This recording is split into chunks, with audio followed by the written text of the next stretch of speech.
بسم اللہ الرحمن الرحیم۔ دوستو، خانہ کعبہ میں ایک آدمی اپنے بازو کو ڈانپ کر طواف کر رہا تھا۔ پھر وہ زور زور سے کہنے لگا، یا اللہ مجھے معاف کر دے، تیرے سوا میرا کوئی نہیں، مجھے دنیا کے لیے عبرت نہ بنا، میں گناہ گار ہوں، بدکار ہوں، مگر ہوں تو تیرا بندہ، تیرے سوا کون ہے جس کے پاس میں جا کر معافی مانگوں۔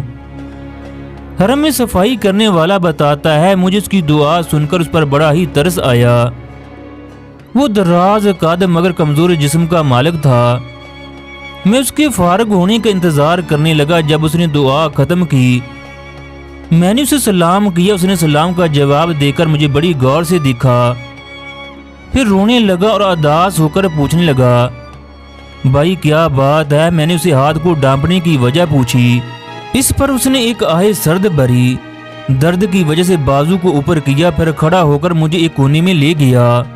کہنے لگا، لاہور میں میری سبزی کی دکان تھی، اللہ نے برکت ڈالی، میرا کاروبار اچھا چل رہا تھا۔ ایک دن صبح میں نے دکان کھولی، سبزی کو ایک ترتیب سے رکھ رہا تھا کہ ایک بیکاری میرے پاس آیا۔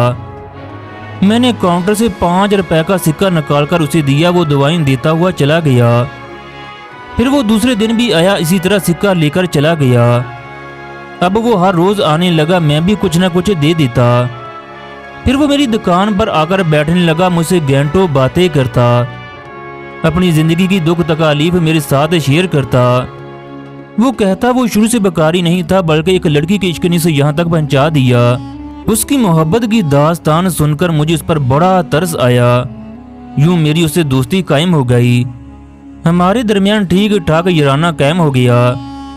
وقت اپنی رفتار سے گزر رہا تھا، وہ آدمی کئی دنوں سے میری دکان پر نہ آیا۔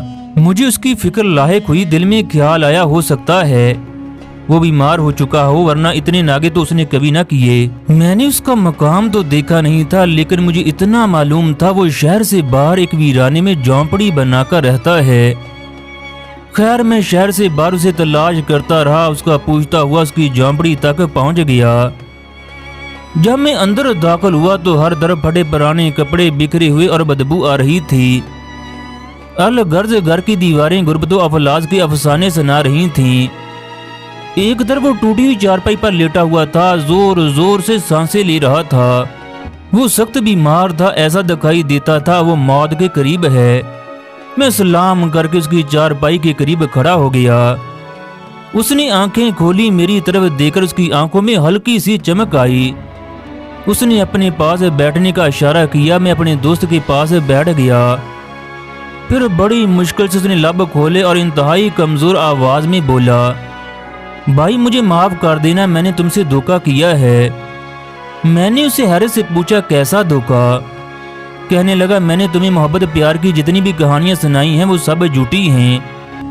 میں اسی طرح لوگوں کو جھوٹی کہانیاں سنا کر ان سے بھیک مانگتا رہا، ان کی محبت حاصل کرتا رہا۔ میرے بھائی، اب میرے بچنے کی کوئی امید نہیں، اس لیے تمہیں سب کچھ سچ سچ بتا رہا ہوں۔ میں متوسط گھرانے میں پیدا ہوا، میں نے شادی کی، اللہ نے 2 بیٹے 2 بیٹیاں دیں۔ میں کام چور تھا، مجھے بھیک مانگنے کی لت پڑ گئی۔ میری بیوی پڑھی لکھی تھی، اسے اس پیشے سے سخت نفرت تھی۔ ہمارا اس بات پر جھگڑا رہتا، رفتہ رفتہ میرے بچے جوان ہو گئے۔ میں نے ان کو اعلیٰ تعلیم دلوائی، وہ شہر کے اعلیٰ عہدوں پر فائز ہو گئے۔ میرے بچے بھی میرے اس کام کی وجہ سے نفرت کرنے لگے۔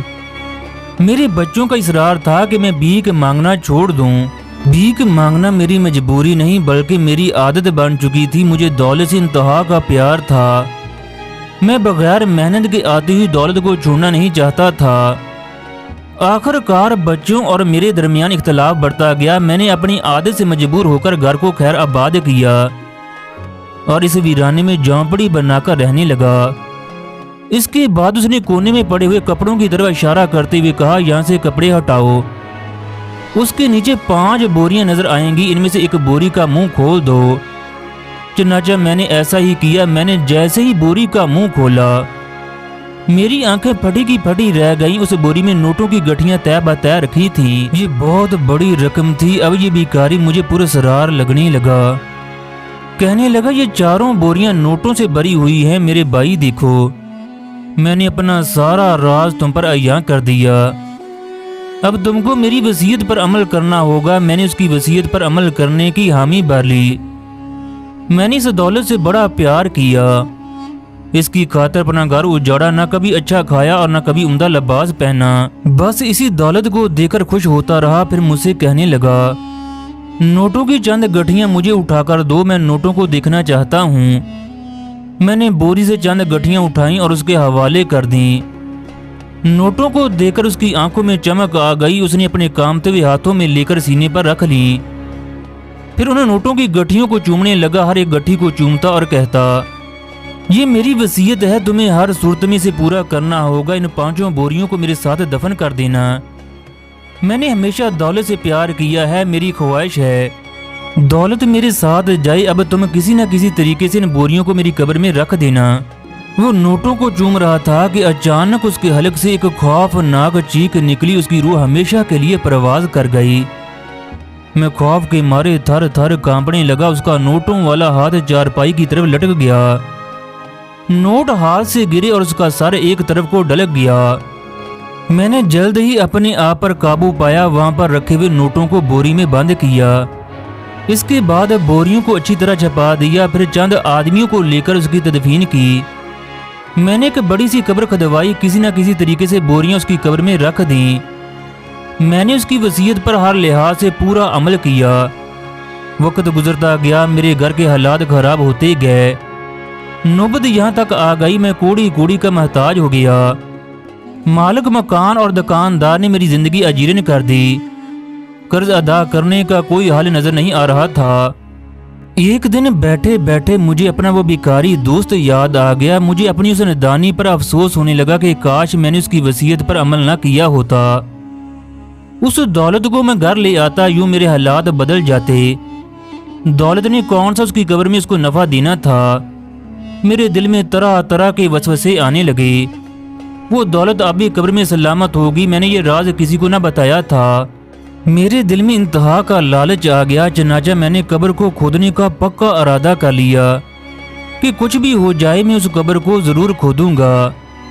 ایک رات میں بیلچہ لے کر قبرستان پہنچ گیا۔ اندھیری رات اور ہر طرف ہو کا عالم تھا، ہر طرف سناٹا اور خاموشی تھی۔ میں اس قبر کے پاس کھڑا تھا، میں پسینے سے شرابور تھا۔ ایک لمحے میں کچھ بھی ہو سکتا تھا۔ آخر کار ہمت کر کے میں نے اس کی قبر کھودنا شروع کر دی۔ تھوڑی محنت کرنے کے بعد میں قبر میں ایک شگاف کرنے میں کامیاب ہو گیا۔ اب قبر کے اندر ہاتھ ڈالنا باقی تھا۔ خوف اور دہشت سے میرا سارا وجود کانپنے لگا۔ زمین بھی چلا چلا کر کہہ رہی تھی واپس چلے جاؤ، مگر میں اپنے لالچ میں اندھا تھا۔ مال کی ہرس مجھ پر غالب آ گئی۔ دولت کے نشے نے مجھے انجام سے غافل کر دیا۔ میں نے اپنا ہاتھ جیسے ہی قبر کے اندر داخل کیا، میرے ہاتھ میں آگ کا ایک انگارہ آ گیا۔ میرے منہ سے چیخیں نکلنے لگیں۔ میں نے اپنا ہاتھ جیسے ہی قبر سے نکالا، میں وہاں سے بھاگ نکلا۔ میرا ہاتھ بری طرح جل سے چکا تھا۔ میرے ہاتھ میں اس قدر درد تھا جیسے پوری دنیا کے پہاڑ میرے ہاتھ پر رکھ دیے ہوں۔ میں رو رو کر اللہ سے اپنے گناہوں کی معافیاں مانگنے لگا۔ اس واقعہ کو 15 سال ہو چکے ہیں، مگر آج بھی اس ہاتھ میں اسی طرح درد ہوتا ہے اور یہ ٹھیک ہونے کا نام نہیں لے رہا۔ آج بھی میں اللہ سے اپنے گناہوں کی معافیاں مانگتا ہوں۔ صفائی کرنے والا کہتا ہے، یہ واقعہ سن کر میری زبان سے استغفر اللہ جاری ہو گیا۔ خواتین و حضرات، جب انسان کے اندر لالچ آ جائے پھر وہ انجام کی پرواہ نہیں کرتا۔ اللہ کی پکڑ بڑی سخت ہے، اللہ سے ہمیشہ ڈرتے رہنا چاہیے۔